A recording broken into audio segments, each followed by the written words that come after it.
Anger and guilt are two emotions that can quietly dictate the direction of our lives if we don't learn to understand them. Anger burns like fire, and guilt lingers like a shadow. Both have the power to disturb our peace, cloud our judgment, and distance us from the people we love. But these emotions are not our enemies. They are visitors, messengers, trying to tell us something about ourselves.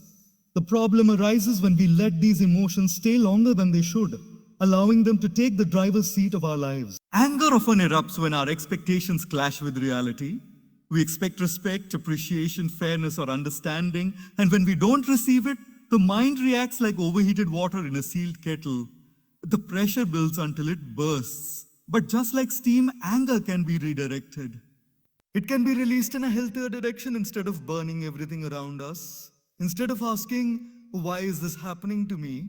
We can ask, what is this teaching me? When we shift the question, we shift our energy. Guilt is different. Guilt whispers instead of shouting. It shows up after our mistakes. After we've spoken harshly, chosen poorly, or acted impulsively. Guilt isn't meant to crush us. It is meant to correct us. A compass exists not to punish, but to point us in the right direction. Similarly, guilt reminds us of the kind of person we want to be. The problem comes when we hold on to guilt long after the lesson is learned. Carrying guilt forever is like dragging a heavy bag even after we've removed everything inside. The secret to dealing with anger and guilt is understanding the root, the trigger, and the lesson. When we pause before reacting, when we breathe before speaking, when we reflect before responding, life becomes lighter. And when we forgive ourselves for our past mistakes, truly forgive, we clear the fog around our heart. If you want peace, don't fight your emotions, guide them. Don't suppress them, process them. Don't run away from them. Listen to what they are trying to say. Because anger and guilt may visit you, but they don't have to live with you. And once you learn to handle these emotions with awareness and compassion, you won't just deal with life. You'll rise above it. Anger and guilt are emotional visitors, not permanent residents. Acknowledge them without letting them control you. This simple understanding can transform the way we deal with our inner world. Too often we behave as if anger has the right to stay in our hearts forever, or as if guilt has the authority to sit in our mind and judge us endlessly. But emotions were never meant to rule us. They were meant to pass through us, teach us something, and move on. Problems arise only when we start treating these temporary emotions as if they are long-term tenants who deserve to stay. Once we let an emotion stay longer than necessary, it begins to control our thoughts, influence our decisions, and shape our attitude toward life.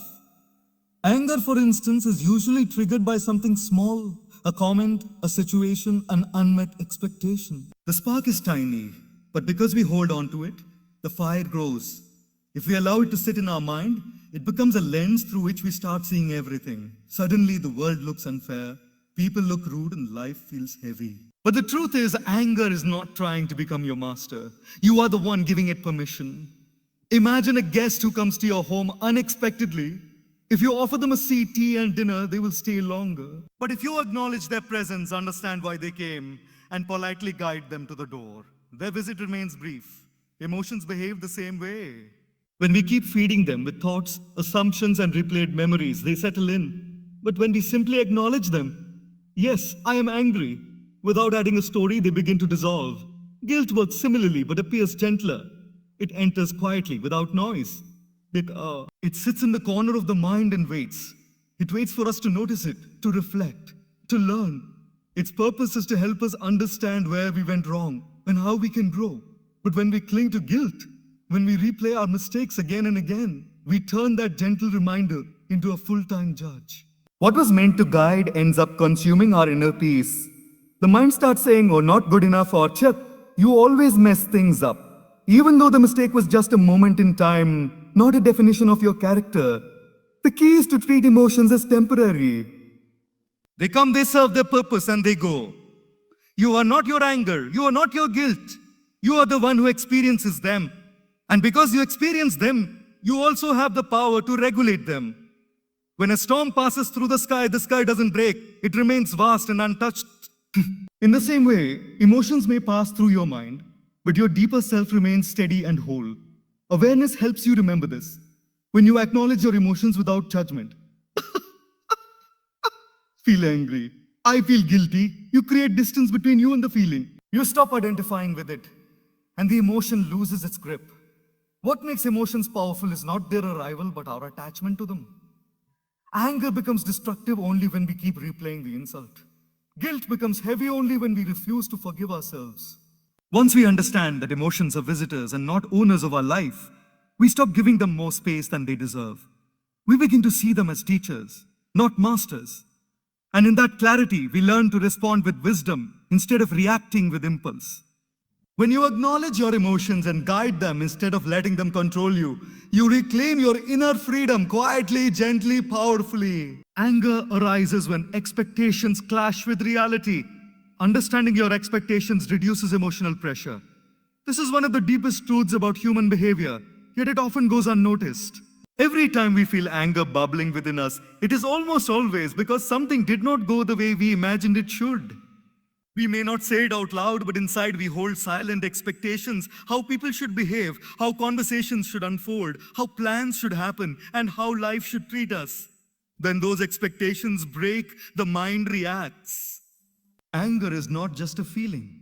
It is the sound of the mind saying, "This is not how it was supposed to be." Think about how often expectations shape your day without you even realizing it. You expect someone to reply kindly, but they respond abruptly. You expect a smooth day, but a problem suddenly appears.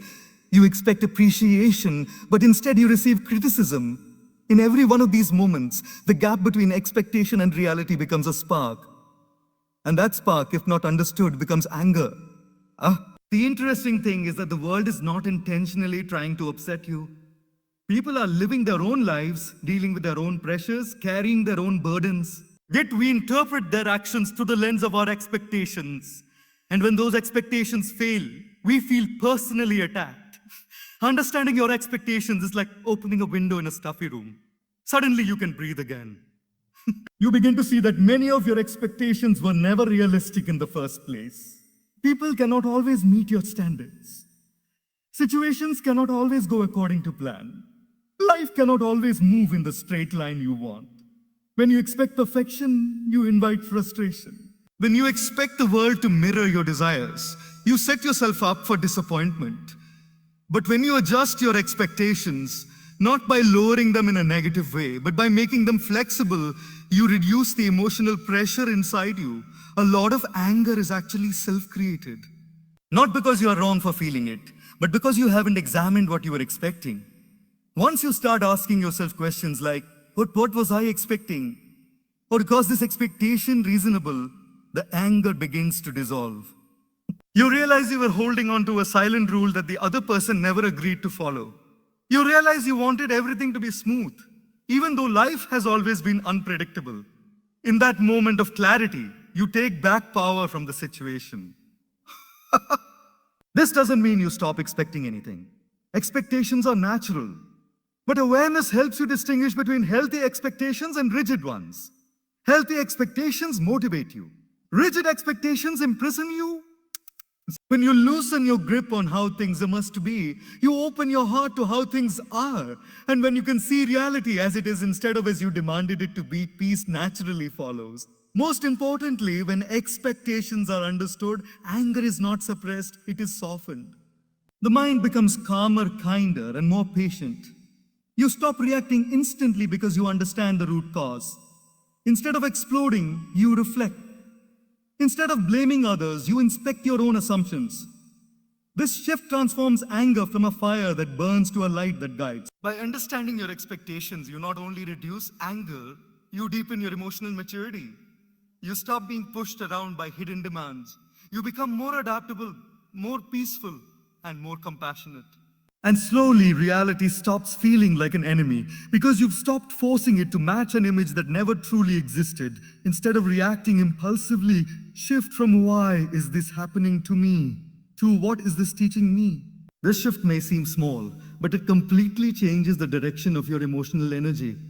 When something unpleasant happens, the first instinct of the mind is to take things personally. The question of "why is this happening to me?"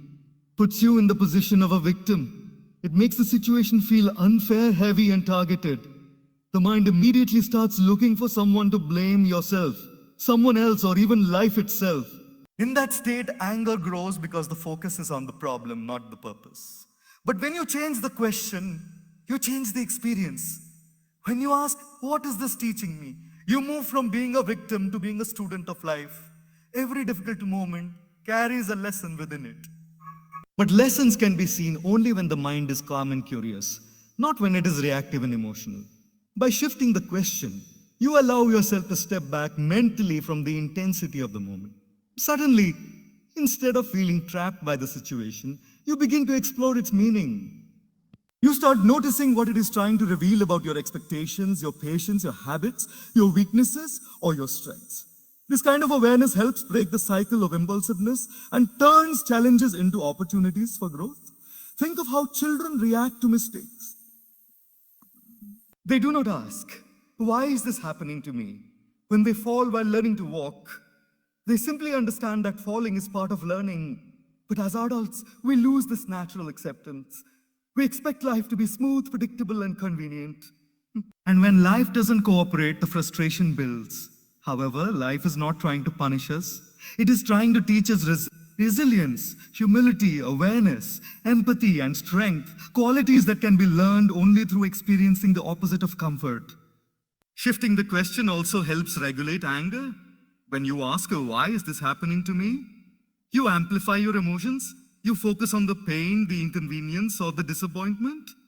But when you ask, what is this teaching me? You redirect your energy into growth rather than reaction. For example, a conflict may be teaching you communication. A delay may be teaching you patience. A mistake may be teaching you responsibility. A betrayal may be teaching you discernment. A failure may be teaching you persistence. Every situation has a silent lesson hidden behind it, waiting to be recognized. This perspective also helps with guilt. Instead of drowning in regret and replaying your past mistakes, you begin to analyze them with compassion. You stop saying, oh, why did I do that? With anger toward yourself and start asking, what did this moment teach me about who I want to become? This transforms guilt into wisdom. It breaks the heavy emotional weight and turns it into clarity. The shift in the question is also a shift in consciousness. It takes you from resistance to acceptance, from anger to understanding, from confusion to clarity. When you start viewing challenges as lessons, you build emotional strength. You become less reactive, more grounded, and more aware of your inner patterns. You start realizing that life happens for you, not to you. But to you, when you build this habit of looking for the lesson instead of the blame, life becomes less threatening and more meaningful. You begin to trust the process. You respond with wisdom rather than reacting with impulse. And slowly, life starts to feel lighter. Not because it got easier, but because you learned how to interpret it with maturity and depth. Anger is like steam. If not released mindfully, it burns. If directed wisely, it can generate positive change. This comparison is more than a metaphor. It is a way of understanding how emotional energy works within us. When water is heated, steam is created. That steam can either cause destruction if trapped inside a sealed container, or it can be directed to power engines, move machines, or generate electricity. The steam itself is not the problem. The way it is handled determines whether it becomes harmful or helpful. Anger functions in the exact same way. The energy behind anger is neither good nor bad. What matters is how we release it, express it, and channel it. Many people believe anger itself is the enemy, but that is not true. Anger is a natural emotional response, a signal from within that something feels wrong, unfair, or painful. The real issue emerges when we don't know how to manage that energy. If anger is suppressed, ignored, or pushed deep inside, it becomes like the steam in a locked container. Pressure builds until the smallest trigger causes an explosive reaction. This is why suppressed anger often shows up in sudden outbursts, harsh words, broken relationships, and internal stress. People wonder why they reacted so strongly to something small, not realizing that the real explosion came from unresolved emotions accumulated over time.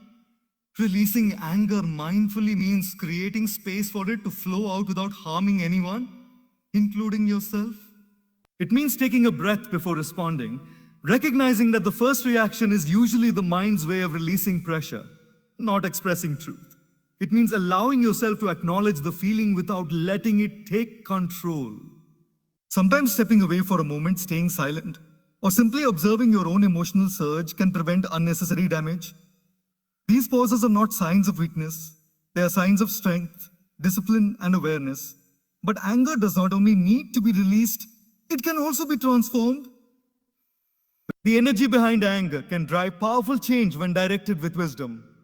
Many important transformations in life begin with a moment of anger, not destructive anger, but awakening anger. The anger that says, this situation must change. The anger that motivates you to protect yourself, set boundaries, improve unhealthy patterns, or stand up for what is right. When anger is used with clarity, it becomes courage. When anger is used with purpose, it becomes determination.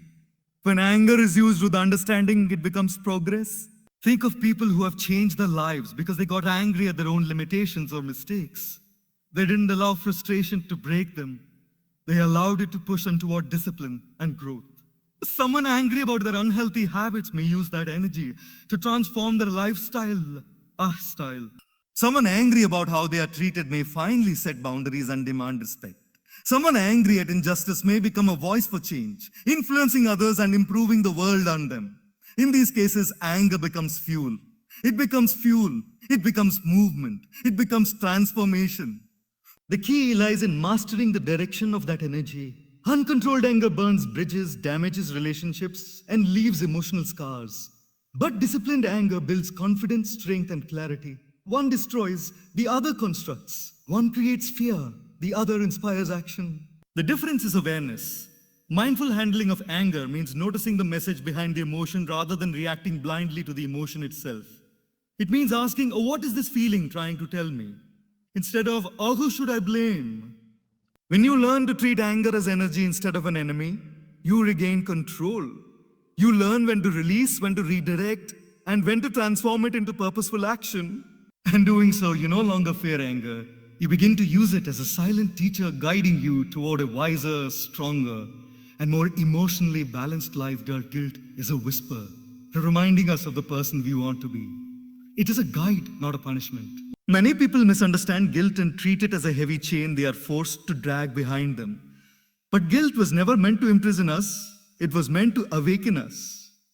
It appears quietly, not with loud explosions like anger, but with a gentle discomfort that nudges the heart and says, this does not align with who you truly are. When you understand guilt in this way, you stop seeing it as a sign of failure and start viewing it as evidence of your inner conscience, your values, and your capacity to grow.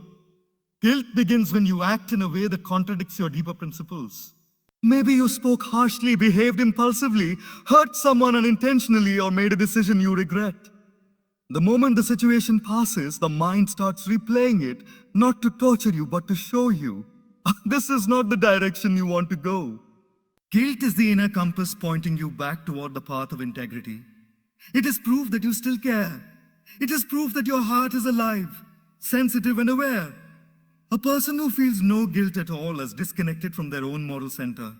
But someone who feels guilt is someone trying, perhaps silently, perhaps imperfectly, to become better. The problem is not guilt itself. The problem is when guilt overstays its welcome. Guilt should work like a traffic light. It stops you for a moment, makes you reflect, helps you understand, and then allows you to move forward safely. But many people treat guilt like a permanent roadblock. Guilt becomes harmful only when we hold on to it, long after the lesson has been learned. Guilt in its purest form is meant to be temporary, a moment of inner reflection, a pause that helps us notice the gap between our actions and our values. But when guilt turns into a long-term companion, it drains emotional energy, distorts self-worth, and becomes heavier than the mistake that created it. Many people believe that holding on to guilt makes them more responsible or morally stronger, but in reality, carrying guilt beyond its purpose only creates suffering. It freezes growth instead of supporting it, and it traps the mind in repetitive self-criticism rather than guiding it toward improvement. The purpose of guilt is education, not imprisonment. When you recognize a mistake, guilt appears as a teacher. It helps you understand what you said or did, why it happened, and how you can avoid repeating it. Once that understanding arrives, the teacher should leave, but the mind often refuses to let the moment go. It replays the mistake again and again like a broken record, turning what should have been a lesson into a lifelong burden. The mistake may have lasted a few seconds or minutes, yet the guilt lasts months or even years. In such situations, the guilt becomes heavier than the original action because the mind keeps feeding it with imagination, memory, and self-blame.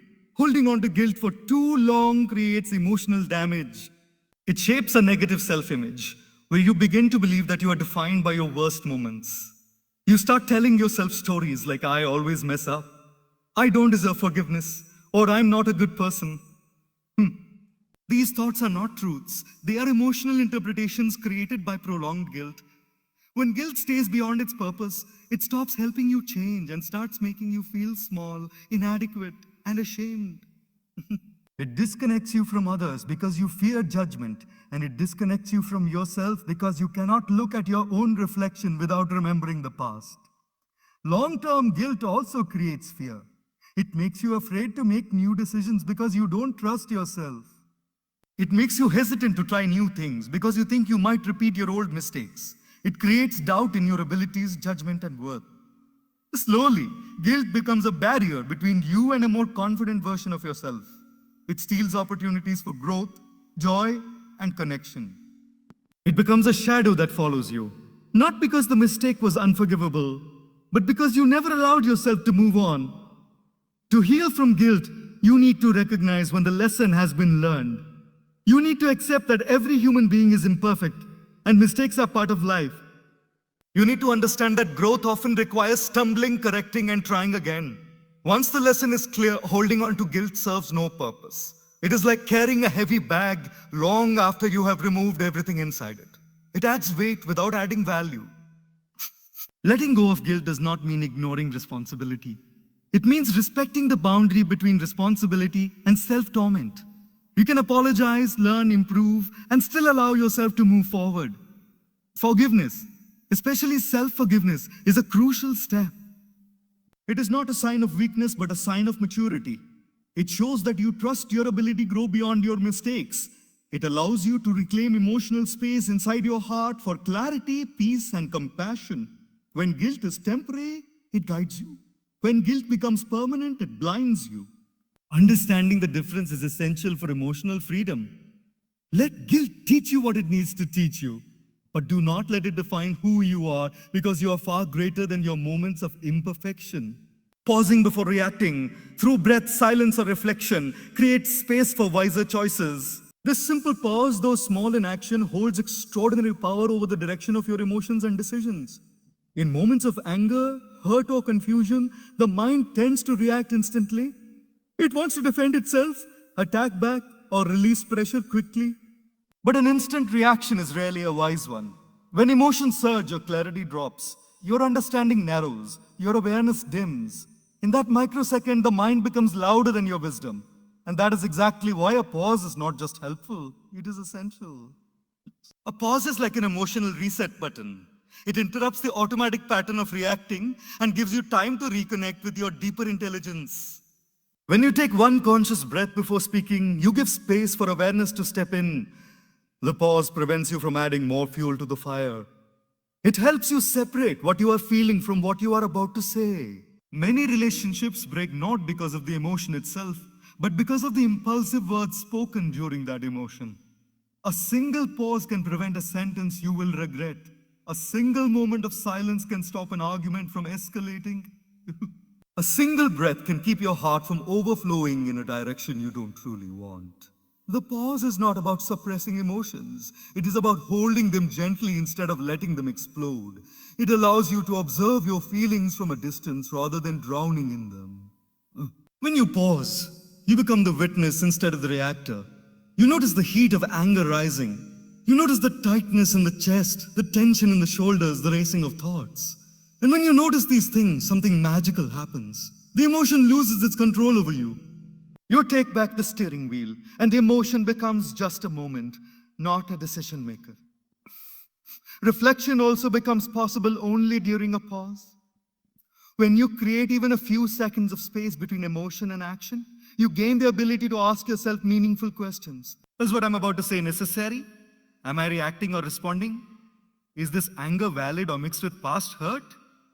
Will this action bring peace or make things worse? These questions are like lampposts lighting your path. Without the pause, you walk in emotional darkness. Is it? With the pause, you walk with direction.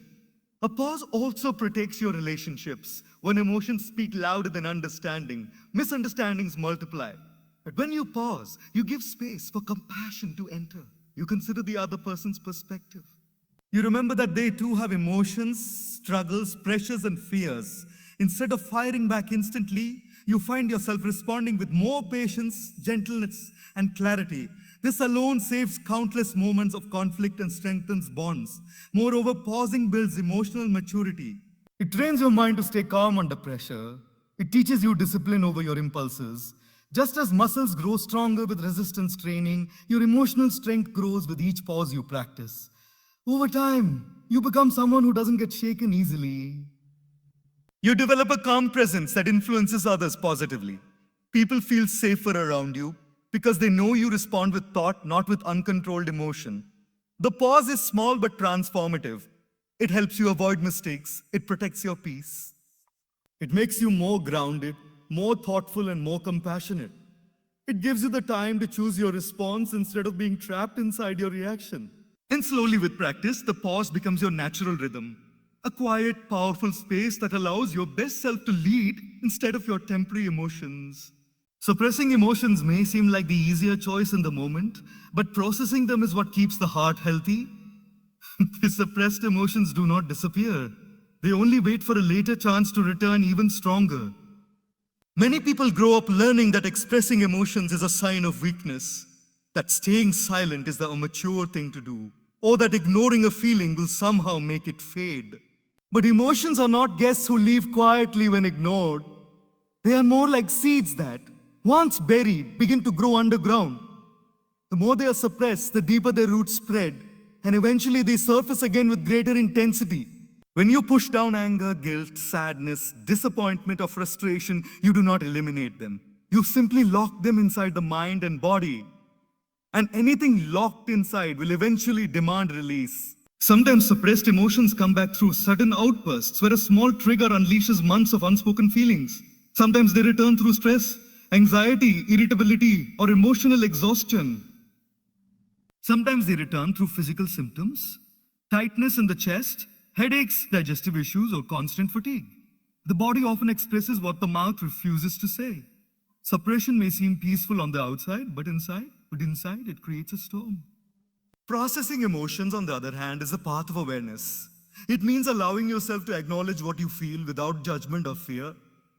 Processing emotions does not mean reacting wildly or expressing everything loudly.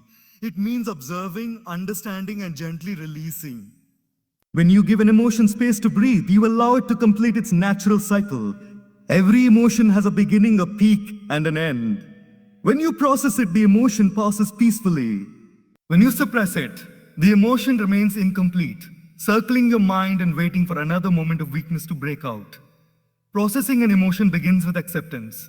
Instead of saying, I shouldn't feel this way, you say, I am feeling this. Let me understand why. This simple shift softens the heart. It allows you to explore the root of feelings instead of fighting them. Many times, anger is actually hurt in disguise. Many times, guilt is actually fear. Many times, frustration is simply exhaustion. When you process emotions, you peel back these layers and discover the true cause underneath. Understanding brings clarity, and clarity brings healing. Another powerful aspect of processing emotions is expression, but expression does not always mean speaking aloud. You may express through journaling, through talking to someone you trust, through meditation, through prayer, through mindful breathing, or simply through allowing yourself to sit with the feeling until it settles. Expression is the release valve of the heart. When the emotion has a channel, the pressure decreases. When the emotion has no channel, the pressure increases. Processing emotions also deepens your relationship with yourself. It teaches you to listen to your inner world with patience and compassion. Instead of running away from your feelings, you learn to face them gently. This builds emotional strength. You begin to trust yourself more. You begin to see emotions not as threats, but as signals. You stop fearing your own mind. Furthermore, processed emotions lead to healthier relationships. When you handle your emotions with awareness, you naturally respond to others with more understanding. You don't project your internal stress onto them. You don't explode unexpectedly or shut down emotionally. You communicate more clearly, set boundaries more respectfully, and listen more deeply. Processing emotions makes your presence lighter, calmer, and more grounded. Suppression creates emotional pressure. Processing creates emotional freedom. Suppression creates distance from yourself. Processing creates inner connection. Suppression makes emotions stronger. Processing makes emotions softer. When you choose to process instead of suppress, you choose healing over avoidance. You choose clarity over confusion. You choose growth over stagnation. And slowly, you learn that emotions are not enemies. They are messages meant to be understood, honored, and released with grace. There comes a moment in our journey of anger and guilt when we must recognize that healing is not an event, but a continuous cultivation of inner clarity.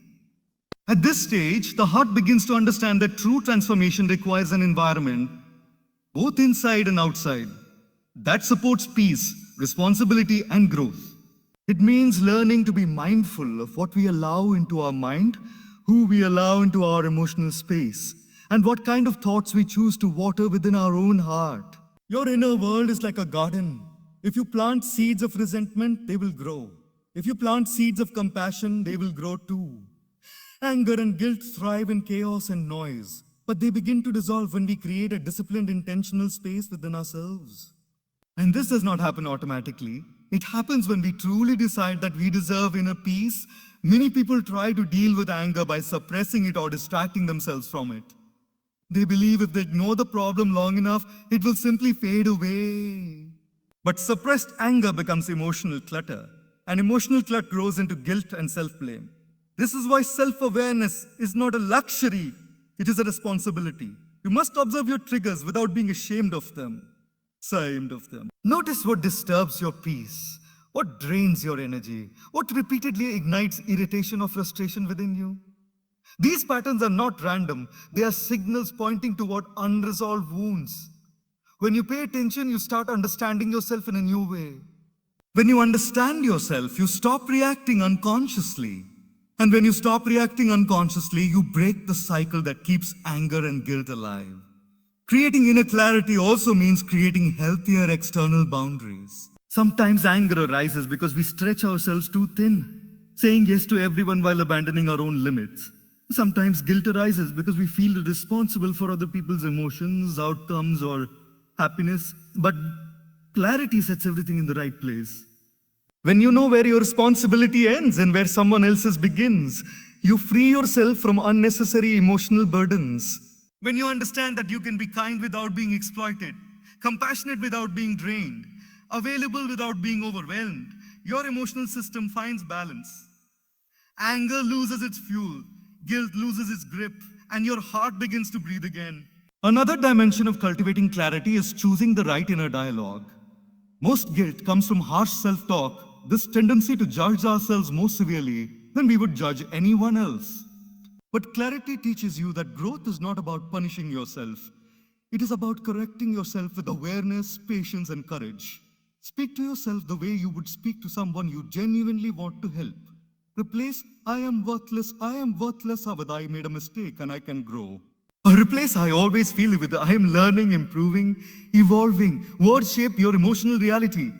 Your inner dialogue can either imprison you in regret or liberate you into healing. Finally, clarity expands when we create small daily habits that calm the heart. Spending a few minutes in silence, practicing gratitude, breathing deeply when emotions rise, writing down thoughts instead of letting them pile up, these little practices sharpen the mind and soften the heart. They help you respond instead of react, release instead of hold, reflect instead of explode. In this clarity, you begin to see anger not as a monster but as a messenger. You begin to see guilt not as a punishment but as a teacher. And when your inner world becomes clear, your outer world slowly follows dot when you consciously guide your emotions. You reclaim your peace, clarity, and personal power. Most people live their lives as though emotions are uncontrollable forces, as if anger, guilt, or frustration are tidal waves that crash over them without warning or permission. But this is a misconception. Emotions are not dictators. They are signals, energy, and information. They are part of your human experience, yes, but they are not who you are. When you learn to consciously guide them rather than react to them unconsciously, you step into a space of inner authority. You stop being a passive passenger in your own life and start becoming the driver, steering your thoughts, words, and actions with awareness. Guiding emotions begins with awareness. Before you can control a feeling, you must first recognize it. Notice the subtle signs that anger, guilt, or anxiety is rising. Pay attention to the body, the tension in the shoulders, the tightness in the chest, the racing heart. Pay attention to the mind, the repetitive thoughts, the blame, the replay of whims. This awareness is the first step in reclaiming your power. Without it, emotions continue to control you without your knowledge, shaping your reactions, your relationships, and your decisions. Awareness gives you choice, and choice is freedom. The next step in guiding emotions is understanding their source. Emotions are rarely random. They have a reason. Anger may be rooted in unmet expectations.